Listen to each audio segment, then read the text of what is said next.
இது என்னோட ID card. தமிழக வெற்றி கழகத்தினுடைய உறுப்பினர் கார்டு நான் எடுத்துட்டேன்.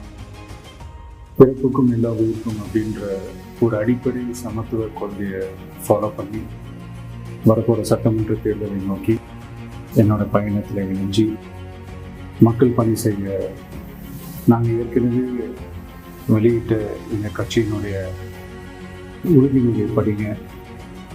உங்கள் எல்லாருக்கும் பிடிச்சிருந்ததுன்னா, நீங்கள் எல்லாரும் விருப்பப்பட்டீங்கன்னா ஜாயின் பண்ணுங்க ப்ளீஸ். இது ரொம்ப ஈஸி தான், easy to access. Thank you, bye.